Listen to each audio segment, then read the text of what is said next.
नमस्कार, स्वागत है आपका हमारे खास कार्यक्रम आपका अवसर में और आपके साथ हाजिर हूं मैं कंचन। आपका अवसर एकमात्र ऐसा कार्यक्रम है जिसमें हम आपको ऐसे लोगों से मिलवाते हैं जो अपने आप में कई जिम्मेदारियों को संभालते हैं। न सिर्फ जिम्मेदारियों को संभालते हैं बल्कि कई बड़ी बड़ी चुनौतियों का सामना भी करते हैं। आज मैं आपको मिलवाने वाली हूँ एक ऐसे शख्स से, एक ऐसे इंसान से जो अपनी जिम्मेदारियों को तो संभालते हैं, जनता की सेवा भी करते हैं और उसके साथ साथ समाज सेवा उनको बहुत ही प्रिय है। जी हाँ, मैं आपको मिलवाने जा रही हूँ 1991 बैच के आईपीएस अफसर कर्णा सागर जी से। चलिए मिलकर उनका स्वागत कर लेते हैं। कर्णा सागर जी, बहुत बहुत स्वागत है आपका। धन्यवाद कंचन। बिल्कुल, इस स्वागत के साथ साथ मैं कई आज आपसे प्रश्न पूछने वाली हूँ और उम्मीद करूंगी कि उन प्रश्नों का बड़े बेबाकी के साथ आप जवाब देंगे। जरूर। सबसे पहले मेरा सवाल आपसे यही है, जिस तरह से ये पूरी जर्नी आपकी रही, इतनी मेहनत आपने की, किस तरीके का सफर रहा, किस तरीके की जर्नी रही?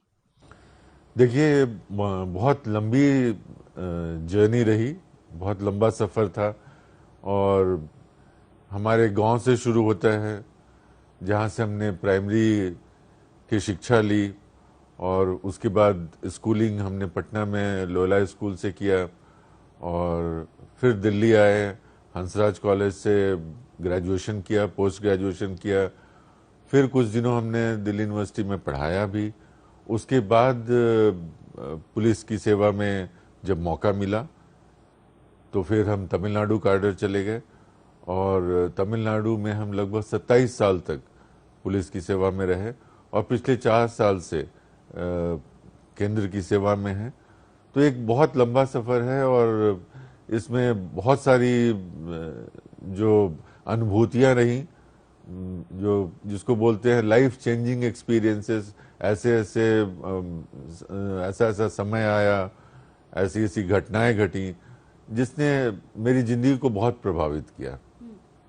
तो हमारी पहली पोस्टिंग थी कुंभकोणम में, जो तंजावुर डिस्ट्रिक्ट में है, एक सब डिवीजन है।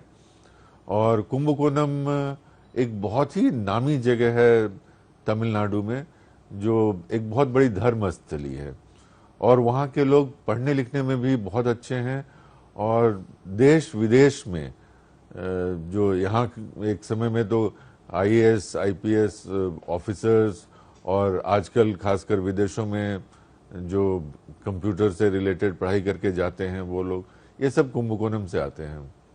तो कुंभकोणम ज्वाइन करने के बाद हमने जब पता किया कि यहाँ मुख्य समस्या क्या है, तो एक था कि चूंकि वो रिच जगह था, बड़ा मार्केट था, तो क्राइम प्रोन था और दूसरा थोड़ी राउडिज्म की समस्या थी, क्योंकि बहुत सारे लोग थे जो बाहर रहते थे, बाहर नौकरियां करते थे और उनके परिवार के कुछ लोग जो पीछे रह जाते थे, उनको शायद वो सुरक्षा नहीं मिलती थी। तो हमारा जो मुख्य चैलेंज उस समय था कि क्राइम को कंट्रोल किया जाए और दूसरा लोगों को सुरक्षा प्रदान की जाए। और इस दोनों में हमने बहुत ही मेहनत के साथ काम किया। हमने सबसे पहले जो डिस्ट्रिक्ट ट्रेनिंग थी हमारी वेल्लोर डिस्ट्रिक्ट में थी और हमारे उस समय एसपी थे के राजेंद्रन। तो वो कहते थे कि पुलिसिंग सिर्फ नाइट पेट्रोलिंग और बीट पेट्रोलिंग जो है उसको बहुत महत्व देना चाहिए और वो मुझे बात बहुत अच्छी लगी। तो कुंभकोणम में जब तक हम थे और जब तक हम फील्ड पोस्टिंग करते रहे, तो लगभग हम कभी भी रात में अपने घर में नहीं सोते थे। हमारी आदत थी कि पूरे रात अपने क्षेत्र में घूमते रहना और जितने हमारे बीट के पेट्रोल की गाड़ियां हैं सबको अलर्ट करते रहना और जो भी क्राइम प्रोन एरियाज है उसको कवर करना और जहां भी किसी तरह का अपराध की संभावना हो वहां पहले पहुंच जाना। तो हमारा बहुत ही सक्सेसफुल रहा और इसी मॉडल को हमने फिर बाकी जगह भी चलाया। तो इस तरह से हमारी एक शुरुआत रही पुलिसिंग में। एक मेरा और सवाल है आपसे, जिस तरह से अभी आपने बताया कि आपकी जर्नी सबसे ज्यादा समय आपने तमिलनाडु में बिताया है और तमिलनाडु के बाद कई अलग अलग जगहों पर आपने समय बिताया, कैसी कैसी चुनौतियों का सामना करना पड़ा? देखिए, पुलिसिंग चूंकि लोगों की समस्या से लड़ने का काम पुलिस का होता है, तो चुनौतियां तो बहुत होती हैं और हर समय आप देखेंगे कि जो अपराधी होता है वो अपने अपराध के मोडस ऑपरेंडाई, जिसको हम लोग बोलते हैं, अपने मेथड को बदलता रहता है। तो पुलिसिंग को हर समय अपराधी से एक कदम आगे चलना पड़ता है। हमें ये पहले, जिसको आजकल हम लोग एविडेंस बेस्ड पुलिसिंग कहते हैं, कि पहले ये प्रिडिक्टिव पुलिसिंग जो होती है, कि पहले ये पता करना होता है कि अगला अपराध कहाँ होने वाला है और किस तरह का अपराध होने वाला है। तो उसको रोकने के लिए हमें काम करना होता है। दूसरा ये है कि समाज की जो व्यवस्था है, आज भी पुलिस, जो समाज में जब भी इंसान मुश्किल में होता है तो सबसे पहले पुलिस की ओर देखता है। आप देखिए, कहीं आगजनी होती है, कहीं कोई भी नेचुरल कैलेमिटी होता है, कहीं बाढ़ आ जाता है, कहीं तूफान आ जाता है, सुनामी आ जाता है, सबसे पहले जो फोर्स पहुंचती है वो पुलिस है। तो पुलिस से जो लोगों का एक्सपेक्टेशन है वो बहुत हाई है, और इसलिए हमेशा ही हमें तत्पर रहना पड़ता है कि हम जनता को सब इतनी अच्छी सेवा दे सकें ताकि हमारी जनता प्रसन्न रहे। जी बिल्कुल। जैसे कि आपका नाम करुणा सागर है, और जितना मैंने आपके बारे में सुना है कि आप वाकई करुणा है, यानी आपका नेचर बहुत अच्छा है, बहुत अच्छे दिल के इंसान है आप। चुनौतियों को तो आपने बताया। यहाँ एक सवाल है मेरा आपसे। कई बार पुलिस पर कई निशान उठते हैं, कई सवाल उठते हैं, कहते हैं कि बेदाग छवि नहीं होती है। कई बार कई तरह के सवाल उठ जाते हैं, कई आरोपों का सामना करना पड़ता है। क्या लगता है आपको, कहाँ कमी रह जाती है? देखिए, पुलिस भी समाज का अंग है, और समाज में जो कुछ बुराइयां हैं, कभी कभी उससे पुलिस बल भी प्रभावित हो सकता है। लेकिन हमें ट्रेनिंग दी जाती है इन चीज़ों से ऊपर उठ के काम करने की। और जैसा हमने पहले आपको बताया कि आज भी जब भी कोई समस्या में फंसता है तो सबसे पहले उसको पुलिस की याद आती है। वो 100 को कॉल करता है, आजकल वो 112 हो गया है, 112 नंबर को कॉल करता है।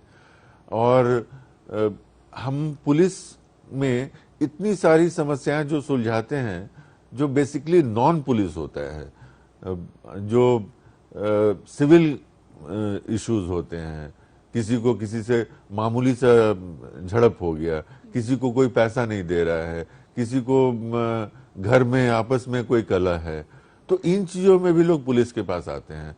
तो अगर हम में कुछ कमी है तो हमेशा हम कोशिश करते रहते हैं, और सरकार उसके लिए पूरी तरह से कटिबद्ध है कि पुलिस की कमियों को दूर किया जाए, उसकी टेक्नोलॉजी को इम्प्रूव किया जाए, उसकी सेंसिटिविटी को इम्प्रूव किया जाए, और हर तरह से ये कोशिश रहती है।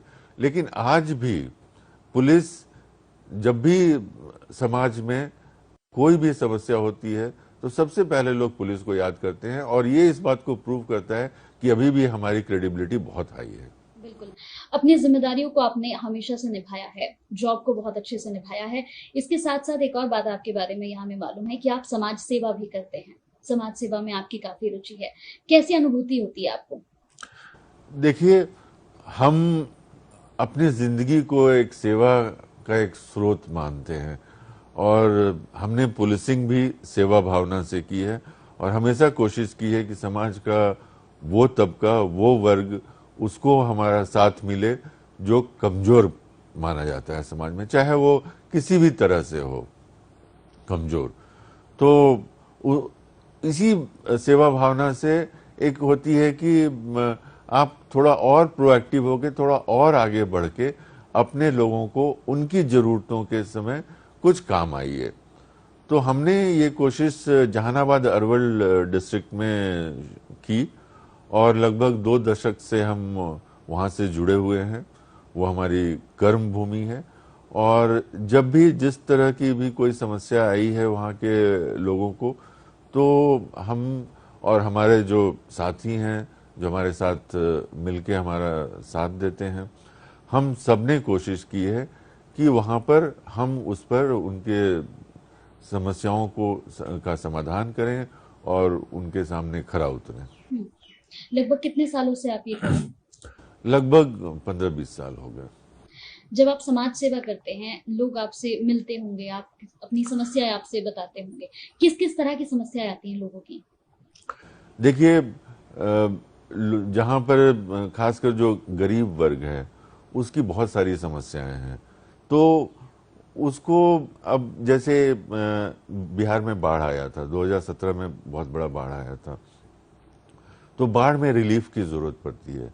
तो हमने काफ़ी रिलीफ का सामान इंतजाम किया और उस समय हम तमिलनाडु में थे। तो हमने हमेशा ये कोशिश की है कि हमारे लोग जब भी किसी भी तरह के दुख में हैं तो हम उनका साथ दें।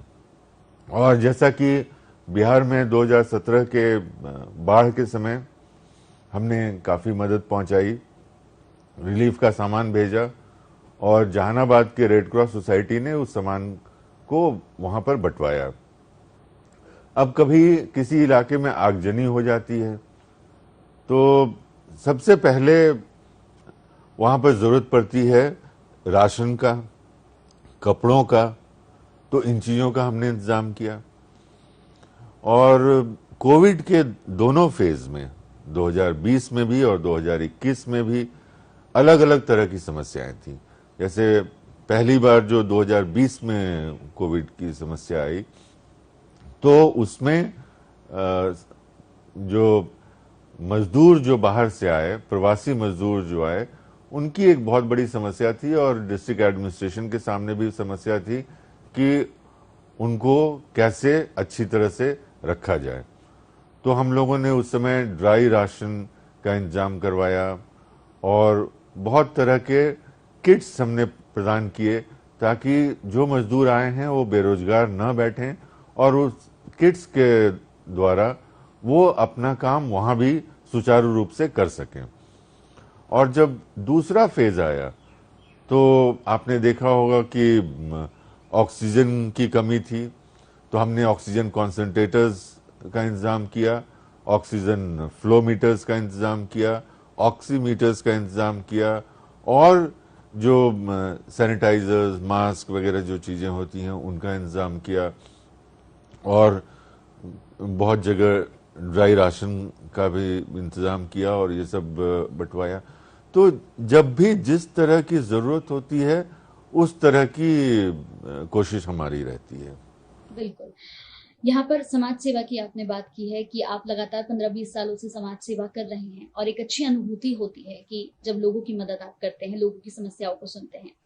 आपका जॉब सर ऐसा है कि ऐसे जॉब में अपने लिए समय निकालना बहुत मुश्किल हो जाता है। अपने लिए कैसे समय निकाल पाते हैं?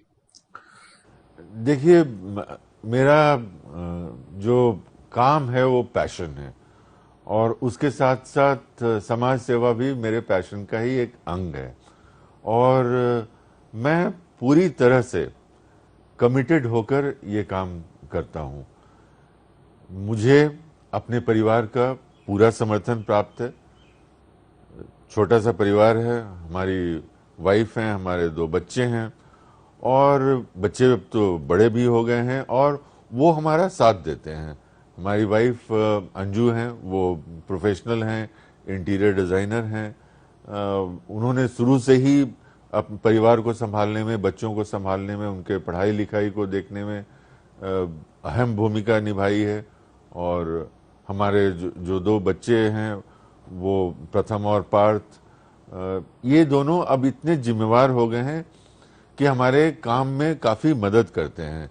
और बहुत सारी चीज़ें हैं जो हम उनको बता देते हैं कि अच्छा ये करना है, इसको यहाँ से कोऑर्डिनेट करना है और वो कर लेते हैं। तो एक बहुत बड़ा सपोर्ट है। और जब तक आपको परिवार का समर्थन नहीं प्राप्त होगा, आप किसी भी क्षेत्र में अगर अच्छा काम करना चाहें तो वहाँ मुश्किलें होंगी। तो परिवार का मैं सौभाग्यशाली हूँ कि शुरू से लेकर आज तक समर्थन प्राप्त है और कोई भी हमने ऐसा काम नहीं किया जिसमें कि उनको उनका विरोध की सामना करना पड़ा। हर चीज जो हमने किया वैसा ही किया है जिसमें उनको भी अच्छा लगता है कि वो भी इसके पार्ट हैं। यहाँ तो गया एक छोटे से ब्रेक का। ब्रेक के बाद जल्द हाजिर होंगे और आपको दिखाएंगे कुछ और खास। ब्रेक के बाद आपका स्वागत है। चलिए बात करते हैं करुणा सागर जी से और जानते हैं कि उनके जीवन में और क्या कुछ रहा। जिस तरह से अभी आपने मैम की बात की, जब वो इस शो को देखेंगी तो जरूर उनके चेहरे पर एक मुस्कुराहट आएगी, क्योंकि इतनी तारीफ आपने उनकी जो कर दी है। यहाँ पर आपने बात की कि आपको फैमिली का पूरा सपोर्ट मिला है। कई बार देखा गया है कि अगर फैमिली का सपोर्ट नहीं मिलता तो मुश्किलें बहुत ज्यादा आ जाती है रास्ते में। जब आपकी शुरुआत हुई तो आप प्रेरणा का स्रोत किसे मानते हैं? कौन था जिसने आपको कहा कि नहीं, आपको ये करना चाहिए? क्या कोई ऐसा प्रेरणा का स्रोत आपका? देखिए, एक स्रोत बनाना बहुत मुश्किल है, क्योंकि आप जब जिंदगी में पढ़ाई लिखाई करते हैं और आगे बढ़ते हैं तो बहुत लोग और बहुत सारी किताबें और बहुत सारे सोर्स होते हैं जो आपको प्रेरित करते हैं अच्छा काम करने के लिए। तो हम में बचपन से हमारे पिताजी भी बड़े योगी प्रवृत्ति के आदमी थे। हमारी माँ भी बहुत एक समाज में सबके सुख को देखकर खुश होने वाली महिला थी। तो हमें बचपन से ही एक सीड था। लोग बोलते हैं कि जब हम बहुत छोटे थे तब भी एक बार शायद जो हमें दूध देने आता था घर में, उसका कपड़ा अच्छा नहीं था। तो दशहरा का समय आया, दशहरा में हम लोगों को उस जमाने में कपड़ा मिलता था, तो हमने कहा कि इस बार यह कपड़ा मुझे मत दीजिए, उस दूध देने वाले को दे दीजिए। तो एक बचपन से ही इस तरह की भावना आती रही और हर समय अपने मित्रों का, अपने परिवार का, अपने परिवेश के जितने भी लोग हैं उनका समर्थन रहा। तो इसलिए कभी भी ये सब कार्य हमको चैलेंजिंग नहीं लगा कि ये तो बहुत आसानी से हो जा रहा है। बिल्कुल, जिस तरह से सर अभी आपने देखा होगा, अगर हम युवाओं की बात करें, युवा जो है वो गलत गलत प्रवृत्ति की ओर बढ़ रहे हैं। नशा एक बहुत बुरी चीज है जिसकी ओर लोग काफी ज्यादा अट्रैक्ट हो रहे हैं, खासतौर से हमारे युवा। उनके लिए क्या मैसेज होगा आपकी ओर से? देखिए, हम यही कहना चाहेंगे कि इंसान का जन्म बड़ी मुश्किल से मिलता है और इसमें कुछ ऐसा कर जाइए कि आपको समाज, जमाना, इतिहास याद करे। ये उद्देश्य हर इंसान के लिए होना चाहिए। आज जो भ्रमित युवा की बात कर रहे हैं, उसके सामने एक ऐसा युवा वर्ग है जो अपनी जिम्मेवारियों के लिए बहुत ही जागरूक है और देश और समाज के लिए बहुत कंट्रीब्यूट कर रहा है। तो अनफॉर्चुनेटली एक ऐसा भी तबका है जो शायद उसको उतना ज्ञान नहीं है, सही परिवेश नहीं मिला है, कई बार अनएम्प्लॉयमेंट जैसी समस्याएं हैं, तो इनसे वो क्षुब्ध होकर इन चीज़ों की तरफ जाता है। लेकिन ये चीज़ें जहर हैं और ये आपके की जो कमी है उसको थोड़े समय तक तो आपको अच्छा लगता है, लेकिन उसके बाद और भी बुरा लगता है। तो ये बिल्कुल ही कभी भी जीने का सही रास्ता नहीं है और इससे बिल्कुल ही दूर रहना चाहिए। बिल्कुल। एक और सवाल मेरा आपसे, जिस तरह से कहते हैं कि लाइफ में बहुत सारी चीजें होती हैं, जिम्मेदारियां आपने निभाई हैं, परिवार को आपने समय दिया है, अपने लिए भी समय निकाला है, आपकी हॉबीज क्या क्या हैं? मेरी सबसे बड़ी हॉबी है जो अपने लिए है और खाली समय में जो मैं करता हूँ वो किताबें पढ़ने का काम करता हूँ। और खासकर जब हम फील्ड पोस्टिंग में थे तो बहुत सारे बंदोबस्त होते हैं जिसमें एक बार प्रोग्राम शुरू हो गया तो लगभग 2 घंटे 3 घंटे तक आपको कुछ करना नहीं पड़ता है। और खासकर हम ट्रैफिक में थे तो जो उस समय मुख्यमंत्री थी उनके कॉन्वॉय को लेके गए, वो चली गई एक बार फंक्शन में तो हम फ्री हो जाते थे, तो हम गाड़ी में बैठ के किताब पढ़ते थे। और आज भी हमारे पास किताबों का एक अच्छा कलेक्शन है और हम लगातार खरीदते रहते हैं। और अगेन इस बात में अच्छा है कि मेरे परिवार में और जो 3 सदस्य हैं उनको भी पढ़ने का बहुत शौक है, तो सभी अपने अपने इच्छा अनुसार किताबें खरीदते हैं। तो हमें जब भी मौका मिलता है, जब भी खाली समय मिलता है या रात में सोने के पहले, मैं कोशिश करता हूं कि कोई भी अच्छी किताब को कुछ पढूं। और खासकर हमारी रुचि लोगों की जिंदगी के जानने के बारे में है, तो हमें बायोग्राफी और ऑटोबायोग्राफी, आत्मकथा वगैरह इसको पढ़ना बड़ा अच्छा लगता है। और दूसरी वो किताबें जो आज के समाज या पहले के समाज को एनालाइज करती हैं, जो सोशल सिस्टम को, सामाजिक व्यवस्था को एनालाइज करती हैं, ताकि उससे हमें समाज को समझने में मदद मिलता है। तो इस तरह की किताबों को हम पढ़ते हैं। बिल्कुल। जैसे लगातार भर्तियां चलती हैं, कई युवा पुलिस इस वक्त आ रहे हैं, जिम्मेदारियां संभाल रहे हैं, उनके लिए क्या मैसेज होगा आपका? देखिए, हम यही कहेंगे कि इस देश में अगर गणतंत्र हमारा मजबूत है तो उसका सारा दारोमदार पुलिस सेवा पर है। और आपके मन में अगर कुछ अच्छा करने की इच्छा है, आप अपने परिवार को गौरवान्वित करना चाहते हैं, अपने आप को संतुष्ट करना चाहते हैं, समाज में एक उदाहरण बनना चाहते हैं, तो पुलिस की सेवा उत्तम सेवा है और इसके लिए जरूर आना चाहिए और अपने मित्रों को, अपने परिवार को इसके लिए जरूर प्रेरित करें। सर, आपके बारे में एक और बात यहाँ पर है कि आप काफ़ी दबंग छवि वाले पुलिस अफसर रहे हैं, काफ़ी दबंगई आपकी रही है, आपसे लोग बदमाश जो हैं वो डरते थे। दूसरी और एक पहलू है कि आप एक थिंकिंग कॉप की तरह भी आपने काम किया है, तो ये विरोधाभास क्यों, इसके बारे में थोड़ा बताएं। देखिए, दबंग या थिंकिंग कॉप, ये एक दो एस्पेक्ट है जो किसी भी पुलिस ऑफिसर में होना चाहिए।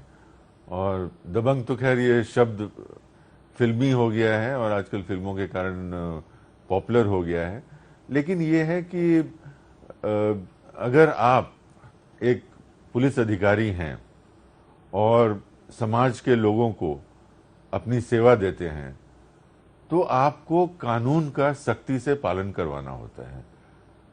ऐसा काम आप करते हैं कि आपके क्षेत्र में जो गलत काम कर रहा है, जो क्रिमिनल है, जिसके गलत इरादे हैं, जिससे समाज त्रस्त होता है, उसमें एक भय पैदा होना चाहिए। वो भय कानून का होता है, लेकिन चूंकि वहां पर कोई ना कोई पुलिस अधिकारी उस कानून को लागू करता है, इसलिए ये छवि उसके साथ जुड़ जाती है। तो हमने इस तरह से कोशिश की कि जहां भी, जिस सब डिवीजन या डिस्ट्रिक्ट या कमिश्नरेट या जोनल आईजी, जब भी हमने काम किया तो कोशिश किया कि हमारे क्षेत्र में कानून का बोलबाला रहेगा और आम जनता चैन से सो सकेगी। स्ट्रीट क्राइम बहुत लोगों को परेशान करता है। जब लड़कियां मार्केट जा रही हों या स्कूल कॉलेज जा रही हों, महिलाएं बाहर जा रही हों, उन्हें अगर कोई परेशान करता है तो उनके लिए सबसे बड़ी समस्या होती है अपनी सुरक्षा की।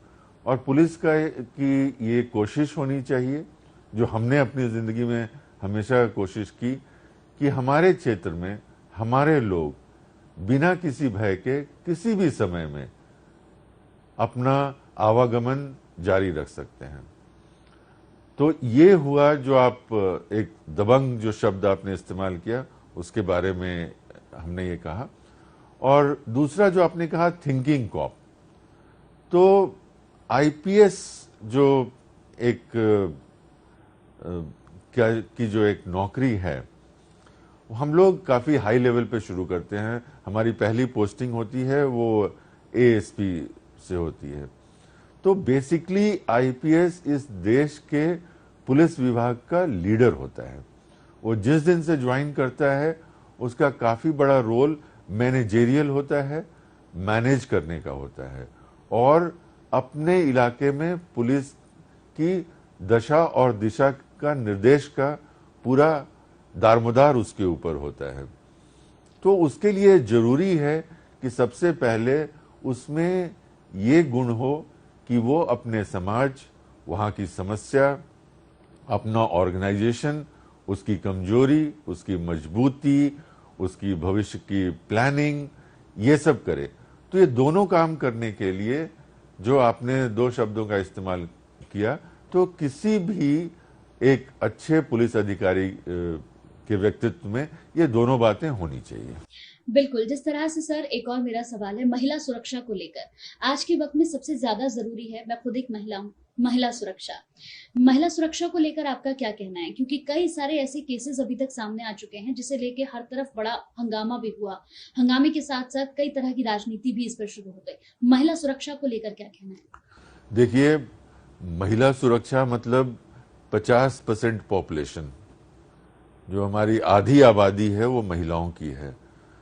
और दूसरा, हमने जो शुरू में आपको कहा था कि पुलिसिंग हमेशा जो कमजोर तबका है उसके लिए है, उसके लिए एक संबल बनना है, उसको मजबूती प्रदान करना है। तो महिलाएं हमारा सम्मान है, हमारा आन और शान है, और उनको सुरक्षा प्रदान करना सिर्फ पुलिस का ही नहीं, पूरे समाज का एक बहुत बड़ा दायित्व है। और इसलिए आपने देखा होगा कि सारी राज्य सरकारें या केंद्र की सरकार अलग अलग कानून ला रही हैं। उनके खिलाफ जो भी क्राइम होता है उसमें बहुत सख्ती से पुलिस पेश आती है। और जैसा हमने पहले बताया था कि उनके लिए स्ट्रीट सेफ करना बहुत ज़रूरी है। और जब भी वो बाहर जाती हैं तो वो सुरक्षित महसूस करें, सड़कों पर, घर के बाहर सुरक्षित महसूस करें। और इसके लिए सारी सरकारें कटिबद्ध है, और समाज को भी इसके लिए जागरूक होने की ज़रूरत है, ताकि वो पुलिस का हाथ बटा सकें और महिलाओं को एक सुरक्षित भारत मिल सके। बहुत बहुत शुक्रिया सर, आपने अपना कीमती समय हमें दिया और इतनी सारी बातें आज आपसे रिलेटेड यहाँ पर हो गई। बहुत बहुत शुक्रिया आपका। धन्यवाद कंचन। तो ये थे हमारे साथ करुणा सागर जी, 1991 बैच के आईपीएस ऑफिसर। और जिस तरह से आपने इन्हें देखा, इनसे मुलाकात की, इनकी बातों को सुना, वाकई इन्हें देखकर ये एहसास होता है कि अगर आप जिम्मेदारी से कोई काम करते हैं, अगर आप मेहनत से डट कर कोई काम करते हैं, तो आपको जीवन में कोई भी रोकने वाला नहीं होता। लेकिन जरूरी है कि आप उसी मेहनत के साथ, उसी लगन के साथ अपने जीवन में आगे बढ़ते रहें और अपने जीवन के सपनों को साकार करते रहें। इसी के साथ मुझे दीजिए इजाजत। नमस्कार।